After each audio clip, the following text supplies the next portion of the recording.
नमस्कार दोस्तों। आज मैं एक बहुत खूबसूरत कहानी लेकर आई हूँ जिसका नाम है ख्वाहिश। ख्वाहिश कहानी एक ऐसे दंपत्ति की है जिसकी पत्नी बीमारी की वजह से 10 साल की बच्ची जैसा व्यवहार करती है। तुम मुझे खिलाओ ना, मुझसे गिर जाता है, फिर ड्रेस गंदी हो जाएगी तो मम्मा गुस्सा होंगी। 21 साल की लड़की के मुंह से यह बात ट्रेन में आसपास बैठे लोगों का ध्यान अपनी ओर खींच लेती है। उन लोगों में एक मैं भी था। ट्रेन के सेकंड क्लास एसी कोच में बच्चे नहीं थे तो सब अपने आप में ही बिजी थे। ऐसा कुछ देर पहले था। अब तो सब उस लड़की को ही देख रहे थे जो अपने साथ बैठे हुए लड़के के साथ बातें करते हुए उसके हाथ से खाना खा रही थी। आस पास बैठे हम सब की तरफ देखकर कभी हंसती तो कभी मुंह बनाती। मैं उस लड़के को देख रहा था जो बहुत प्यार से उसको सुन रहा था और खाना खिलाता जा रहा था। साइड वाली बैठी महिला से रहा नहीं गया।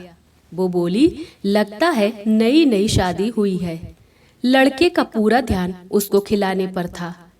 महिला जवाब के इंतजार में थी पर लड़का सिर्फ मुस्कुरा दिया।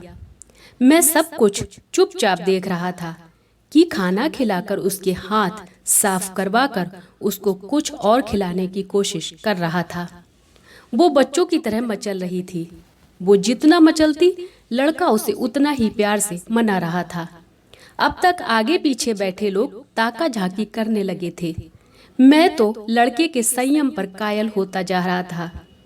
सबकी नजरों और बातों के बिना परवाह किए वह उसको खिलाकर ही माना। मेरा ध्यान दोनों की तरफ से हट ही नहीं रहा था। कुछ देर तक वो लड़की खिड़की के पर्दे हटाकर बाहर देखने की कोशिश करती रही। इन सब के दौरान उसने एक पल भी लड़के का हाथ नहीं छोड़ा।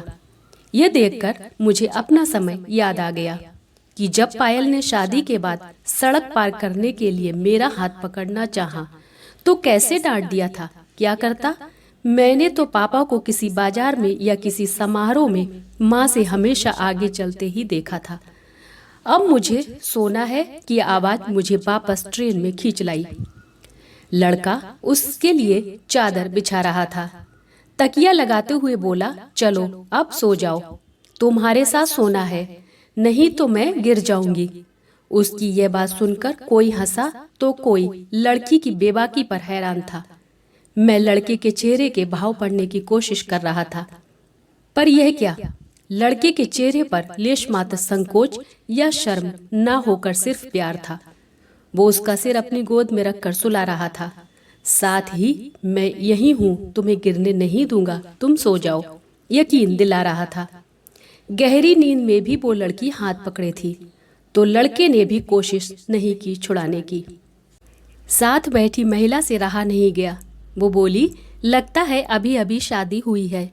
नहीं, 3 साल हो गए हैं। उस लड़के ने मुस्कुराकर जवाब दिया। बोलते हुए भी लड़के का ध्यान अपनी बीवी पर ही था। लव मैरिज होगी? जी मैडम जी, मुझे भी यही लगा था आप दोनों को देखकर, महिला ने कहा। तो उसने मुस्कुराकर जवाब दिया, वैसे तो मैं अपने सफ़र में किसी से बातचीत नहीं करता पर आज मैंने अपना नियम तोड़ दिया। उसने अपना परिचय दिया। उसका नाम विनय है और उसकी पत्नी का नाम रूपाली। वो एक सरकारी पोस्ट पर है। उसकी पत्नी हाउसवाइफ है। आप अपनी वाइफ से बहुत प्यार करते हैं, महिला ने कहा।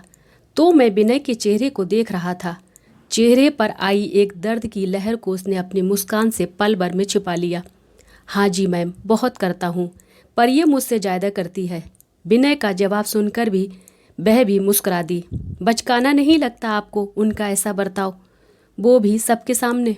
मानना पड़ेगा आप खुद को काफ़ी संयम रखते हैं। विनय अभी भी अपनी पत्नी का सिर सहला रहा था। वो बिल्कुल शांत हो गया। अब तो मैं भी मैडम की तरह उत्सुक था। सिर्फ फ़र्क इतना था कि मैं जाहिर नहीं कर रहा था। विनय लगातार बच्चों जैसी बेपरवाह सोई हुई अपनी पत्नी को एकटक देखते हुए बोला, आप जिससे आज मिली हैं वो तो 8-10 साल की छोटी लड़की है। यह सुन हमने उसकी ओर देखा तो उसने हमारा सवाल या चेहरा पढ़ लिया था। दरअसल रूपाली एक बीमारी से जूझ रही है जिसकी वजह से वह अपने बचपन में चली जाती है, मुझे भी भूल जाती है। ऐसे में वो मुझे कुछ भी बना देती है। आज मैं उसका दोस्त हूँ, दवा खिलाकर सुला देता हूँ, फिर नॉर्मल हो जाती है और सब कुछ भूल जाती है। माफ़ करना भाई साहब, मेरी कोई बात बुरी लगी हो। बिना सच जाने मैंने वो सब कहा आपको। महिला की आंखों में आंसू थे। ऐसी कोई बात नहीं है मैडम, मुझे बिल्कुल बुरा नहीं लगा। अब मुझसे भी रहा नहीं गया। मैंने पूछा, विनय आप कैसे संभालते हैं अपनी नौकरी और इन्हें? मैंने पूछा तो वह हंस दिया। सर मेरा पहला और आखिरी प्यार है ये। मैं सुकून से हूँ क्योंकि वो मुझे कुछ भी समझती है, पर हर रोज़ मेरा साथ ही पसंद करती है और मेरा हाथ नहीं छोड़ती। मेरी ख्वाहिश है कि वो हर हालत में मुझे अपने साथ पाए। रात बातों में ही कट गई। सुबह आँख थोड़ी देर लगी ही थी कि चहल पहल शुरू हो गई। विनय और उसकी पत्नी अपना सामान पैक कर रहे थे। मैंने महिला सह्यात्री को देखा तो वो भी दोनों को देखकर मुस्कुरा दी। विनय ने मेरी ओर देखकर सिर झुकाकर नमस्ते किया और रूपाली से परिचय करवाया। उसे देखकर कोई नहीं कह सकता था कि वो बीमार है। रूपाली ठीक होगी या कितना समय लगेगा वो तो पता नहीं, परंतु मैं निशब्द हूँ। वह लड़का आज के समय में प्रेम का मतलब सिखा गया मुझे। यही है ख्वाहिश कहानी। जय श्री कृष्ण।